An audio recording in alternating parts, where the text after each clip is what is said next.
Hello everyone, আমার new একটা ব্লগে তোমাদের অনেক অনেক ওয়েলকাম। আর তোমরা দেখছো মিষ্টি পাপির ব্লগ। কে কোথা থেকে দেখছো অবশ্যই জানিও, কেমন লাগছে সেটাও জানিও, আর তোমরা কেমন আছো সেটাও জানিও।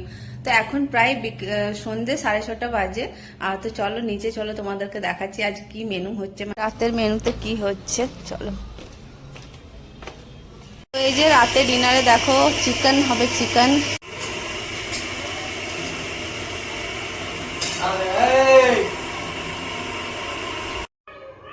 তো দেখো এইদিকে কিন্তু চিকেনটা ধুয়ে রেডি আছে, আর বর্মশাই সেটা করছে। এইদিকে দেখো ওর মশলা সব রেডি হয়ে গেছে, ও আগেই রেডি করে নিয়েছে, আমাকে কিছু করতে বলে না, ওই জন্য আমি করিও না। আমি জানতাম না যে ও চিকেন করছে আর কি রাতেবেলা।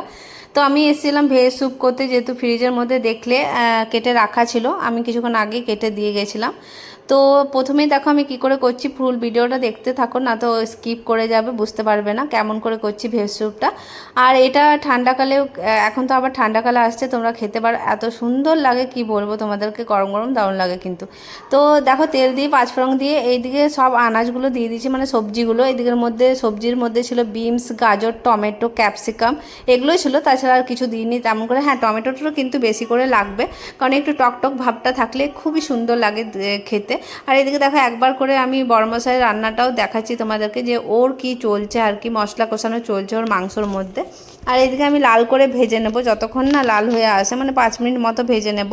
তারপরেই জল দিয়ে, সেরকম আর কিছুই করার নেই।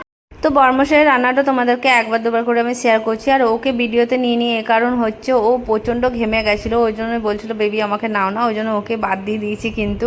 আর এদিকে দেখো আমার কিন্তু সব কিছু হয়ে এসছে, মানে লাল হয়ে গেছে। তো এবার কিন্তু আমি জল দিয়ে দেবো, আর সেরকম কিছুই করার নেই। আর ওরও অলমোস্ট হয়ে গেছে, ওরও মশলা কষানো চলছে, ও জল দিলেই হয়ে যাবে আর কি। আর এদিকে দেখো আমার কিন্তু জলও পড়ে গেছে। এরপর আমি যেটা স্কিপ করে গেছিলাম, মানে দেখাতে একদমই ভুলে গেছিলাম, সেটা হচ্ছে গোলমরিচ। গোলমরিচটা একটু বেশি করে দেবে, তাহলে কি একটু ঝাল ঝাল যতক্ষণ না গলাতে লাগে, মানে খেতে ওইটা টেস্টি লাগবে না। আর এদিকে তারপর দিয়ে দিয়েছিলাম ম্যাগি মশলা, আর ম্যাগি মশলা দিলে জানোই কতটা টেস্টি হয়। আর অবশ্যই এটা কিন্তু ঠান্ডাকালে বা বৃষ্টি পড়লে ওয়েদারে খেয়ে দেখতে পারো, দারুণ কিন্তু লাগে, খুবই সুন্দর লাগে। তো এই আমার শ্বশুরমশাইয়ের শরীরটাও একটু খারাপ ছিল, ওই জন্য এটা করা। তো আমরা সবাই এটা খাবো, আর গরম গরম দারুণ লাগছিলো কিন্তু।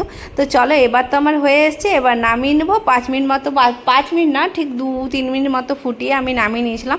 তারপরে দেখো আমার স্যুপ কিন্তু রেডি। তো চলো বাড়িতে সবাইকে দিয়ে দিয়েছিলাম, এবার ছেলেকে দিয়ে দেবো, ছেলে টিউশন পড়ছে। আর সর্দির টাইমে এটা দারুণ লাগে, অবশ্যই বাড়িতে বানিয়ে দেখো কিন্তু।